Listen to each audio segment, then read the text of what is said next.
আসসালামু আলাইকুম। সর্বশেষ আপডেট বাংলা সংবাদ। শুরুতেই থাকছে গুরুত্বপূর্ণ একটি ভয়ঙ্কর চাঞ্চল্যকর তথ্য। এদিকে শুরুতেই থাকছে ডক্টর মোহাম্মদ ইউনূসের বিরুদ্ধে শ্রম আইনে 5 মামলা বাতিল রায় দিয়েছে বাংলাদেশ আদালত। থাকছে বিস্তারিত।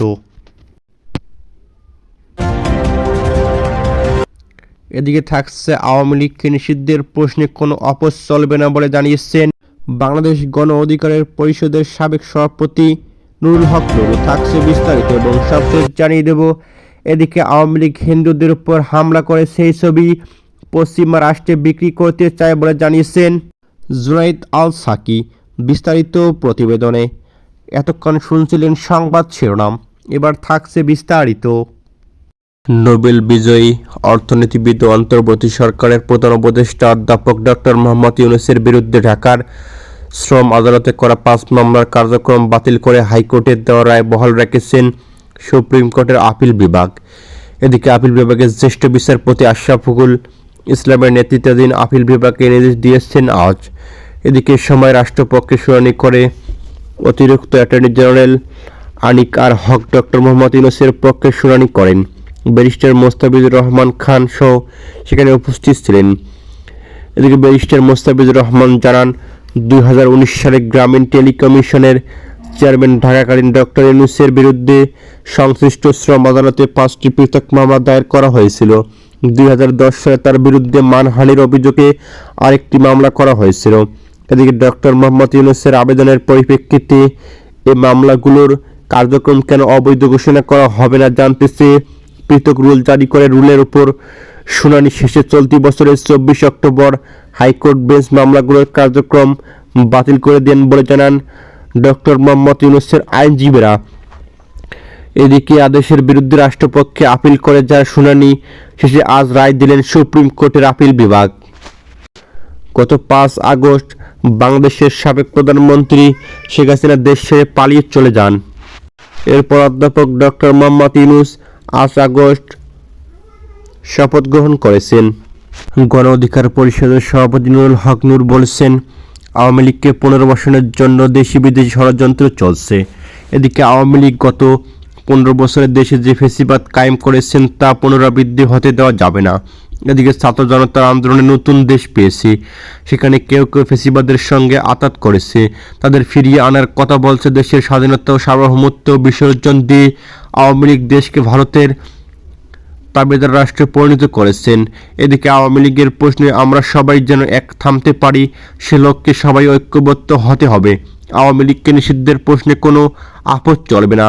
এদিকে মিরপুর 10 সিটি কর্পোরেশনের অফিসের উত্তর পাশের ফকিরবাড়ি লেনে জুলাই আগস্টের ছাত্র জনতার গণ আন্দোলনে আহতদের সুস্থতা কামনা ও শহীদদের স্মরণে দোয়া আলোচনার সভায় প্রধান অতিথির বক্তব্যে তিনি এসব কথা বলেছেন।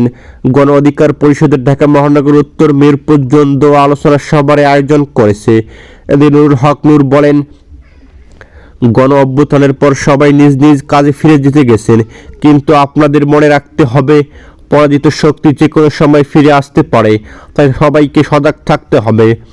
বাংলাদেশ নিয়ে ভারতের মিডিয়াগুলো পরিকল্পিতভাবে অপপ্রচার চালাচ্ছে, যেখানে হিন্দু ভাইদের উপর নির্যাতন হচ্ছে, নিপীড়ন হচ্ছে।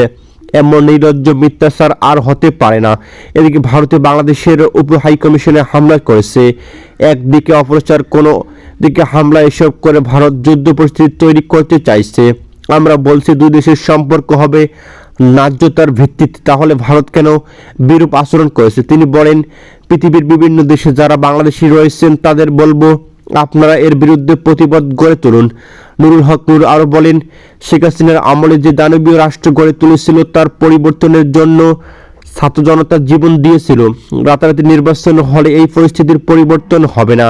আমরা এই সরকারকে সময় দিতে চাই, সবাইকে নিয়ে জাতীয় সরকার গঠন করে দেশ সংস্কারকে এগিয়ে নিতে হবে। এদিকে সরকারের সব দলের প্রতিনিধি থাকলে রাস্তায় আর আন্দোলন হবে না এবং সবার অংশগ্রহণ থাকলে রাষ্ট্র সংস্কারের কাজকে এগিয়ে নেওয়া সহজ হবে। তিনি আরও বলেন, আওয়ামী লীগের পতন হলেও নতুন করে একদল চাঁদাবাজের উদ্যোগ হয়েছে। আমরা সবাইকে বলবো আপনারা নব্য চাঁদাবাজের বিরুদ্ধে ঐক্যবদ্ধ হন। এদিকে গণ অধিকার পরিষদের সিনিয়র যুগ্ম সাধারণ সম্পাদক হাসান মামুন বলেন, বাংলাদেশ নামক রাষ্ট্রটি দীর্ঘ 15 বছর ভারতের কাছে বর্গা দিয়েছিলেন শেখ হাসিনা সরকার। এদিকে আগস্টে শেখ হাসিনা ভারতে পালিয়ে গেছেন, কিন্তু ভারত তার পুরনো বন্ধু শেখ হাসিনাকে নিজ দেশে আশ্রয় দিয়ে বাংলাদেশের বিরুদ্ধে চক্রান্ত করেছে। সাম্প্রদায়িক সম্পত্তি নষ্টের মাধ্যমে বাংলাদেশকে বিপদে ফেলতে চাচ্ছে। আমরা এই দেশের জনগণকে সঙ্গে নিয়ে ভারত এবং তার পরম মিত্র শেখ হাসিনার যে কোনো ষড়যন্ত্র নিষেধ করে দেব। তিনি বলেন, বর্তমান সরকারকে আহ্বান জানাবো, রাজনৈতিক দলগুলোর ঐক্যমত্যের ভিত্তিতে এই সরকারকে জাতীয় সরকার রূপ দিয়ে সব সংকট মোকাবেলা করে দেশকে এগিয়ে নিতে যেতে পারবে। এদিকে পাশাপাশি কিছু কিছু জায়গায় সংস্কার শেষ করে জাতীয় নির্বাচন আয়োজনের মাধ্যমে নির্বাচিত সরকার হাতে ক্ষমতা হস্তান্তর করতে হবে। গণসংহতি আন্দোলনের প্রধান সমন্বয়কারী জুনায়েদ সাকি বলেছেন, ফ্যাসিস্টের শক্তি খুব একটা বেশি না, ভারতের শক্তিতে শক্তিশালী হয় এখন তারা নানান ষড়যন্ত্র করেছে। আওয়ামী লীগ এখন হিন্দু সম্প্রদায়ের উপর হামলা করে সেই ছবি পশ্চিমা বিশ্বে বিক্রি করতে চায়। এই ষড়যন্ত্র আমাদের মোকাবেলা করতে হবে।